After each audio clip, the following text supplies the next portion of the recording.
Hi, everyone, and welcome to OEM Update, where we talk about everything you need to know about this year's vehicle model lines in order to sell them. My name is Megan Cusack, editor of Motorcycle and Powersports News.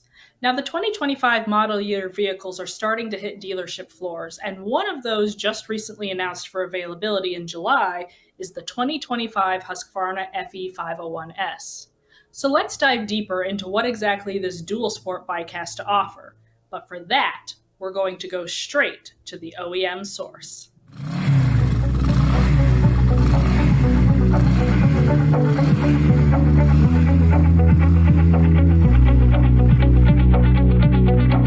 Joining me today to discuss the 2025 Husqvarna FE501S is Andy Jefferson, Media Relations Manager for Pierer Mobility Group. Andy, thank you so much for hopping on today to speak with us. You're very welcome, and I'm very excited to be here to talk about these dual sport bikes that we see a wide range of customers being able to use in all kinds of different applications.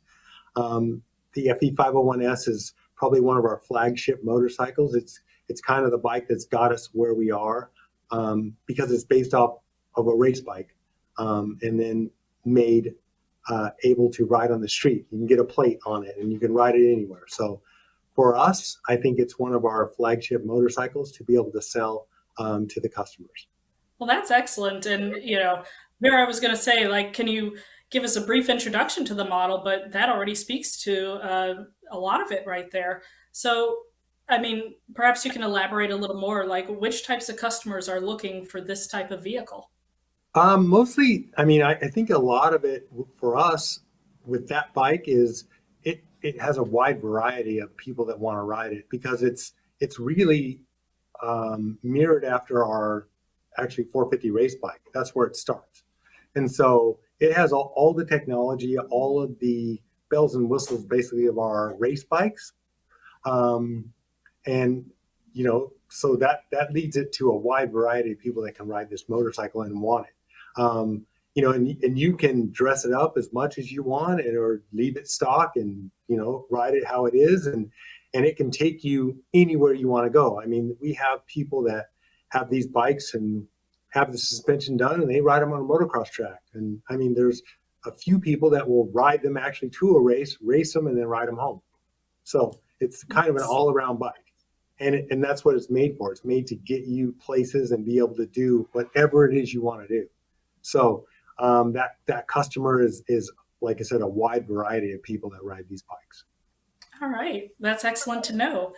Now, what are some of the new features and upgrades over the 2024 model that will improve a dealer's ability to sell the 2025 FE501S?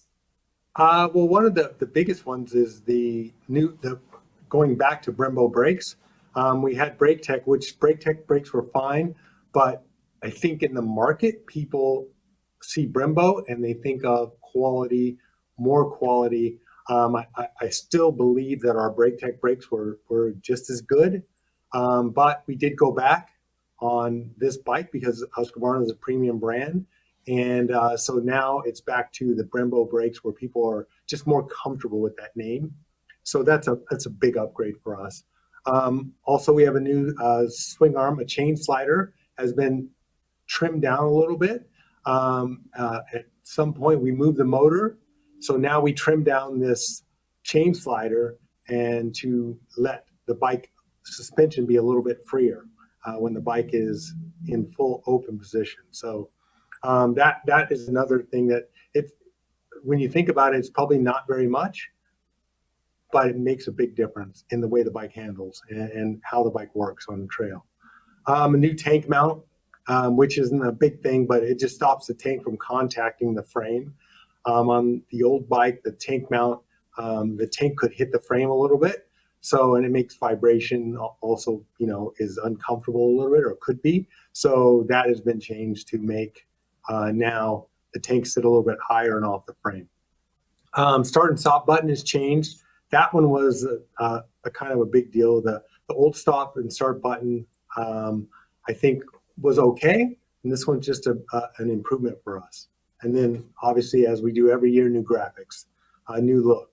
The bike does look cleaner now. It's just got the Husqvarna emblem on the front and the rest of the bike is very clean looking. So that's pretty much all the updates for this year. But I still think the bike is top of the class of this motorcycle in this CC range. I really believe that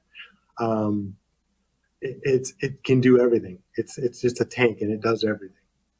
Yeah, it certainly sounds like it, and it certainly sounds like you guys put a lot of improvements into this model year.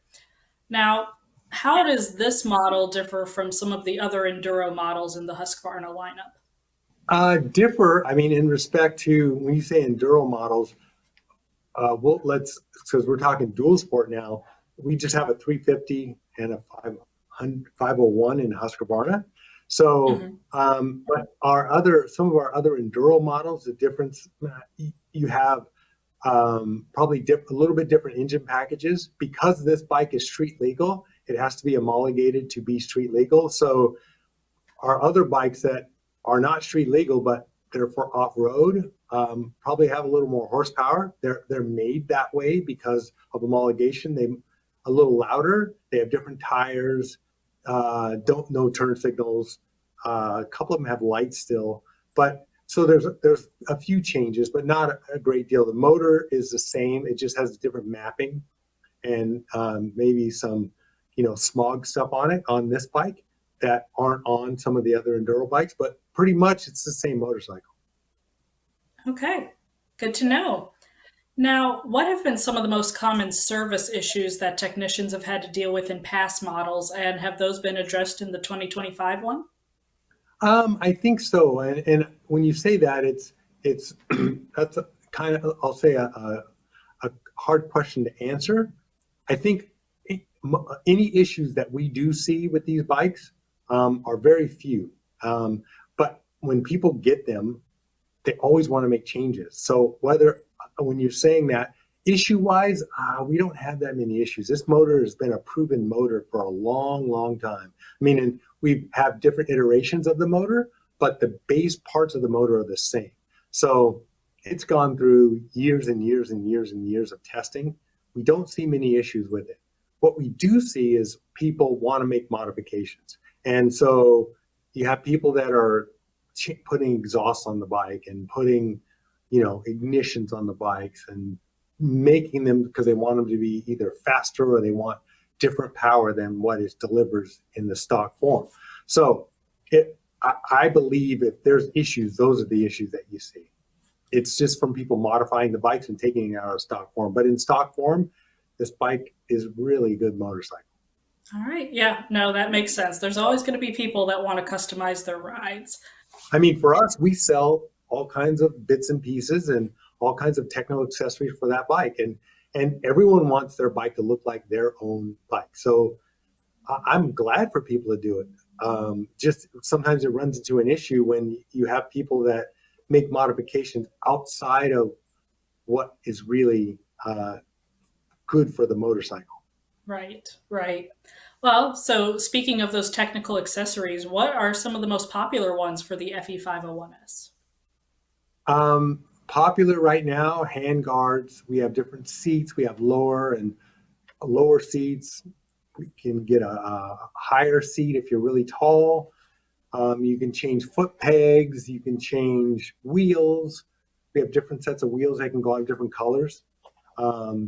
There's different plastic. For those bikes, we have gray, black, white, and yellow plastic available, plastic kits. So you can customize it to whatever you want.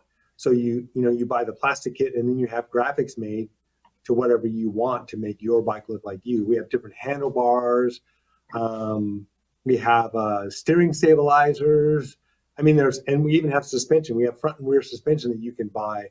Basically, it's the same stuff that you buy for a race bike that people put on these bikes. So there's a wide variety of stuff we sell, and it's pretty accessible through our website. All right, excellent. Final question for you. What is Husqvarna doing to help dealers move the 2025 units? Well, I mean, I think the main thing is training, and we offer a ton of training. We have 3 training facilities, one here in California, one in Ohio, and then we have one in Canada. So with that, that's the biggest thing, is getting technicians trained.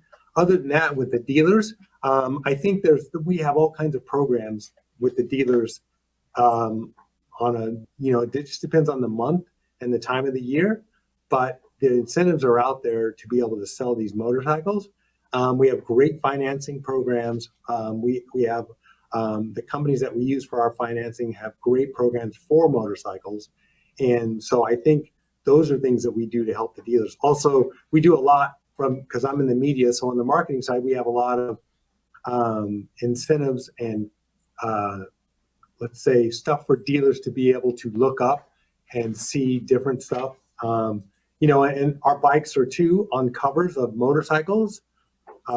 If you look at any of the, even online, or any of the covers of Motocross Action, Dirt Bike, Swap Moto, any of those kind of magazines, our bikes are generally on the covers. And it's on a monthly basis because we have so many models and we do so much with the press to be able to supply them with motorcycles to be able to ride and test. And then they take those bikes and, as I was talking about, modify them. We give them parts, or they get parts from someone else, modify them. And so I think that's all of that kind of stuff helps the dealer. Absolutely. Well, Andy, thank you so much for taking the time today to talk with us about the 2025 Husqvarna FE 501S. Okay, thank you very much. You have a great day. For more information about the Dual Sport line or to become a Husqvarna dealer, head to husqvarna-motorcycles.com. And as always, stay tuned to MPN for more of the latest and greatest in motorcycle and powersports news.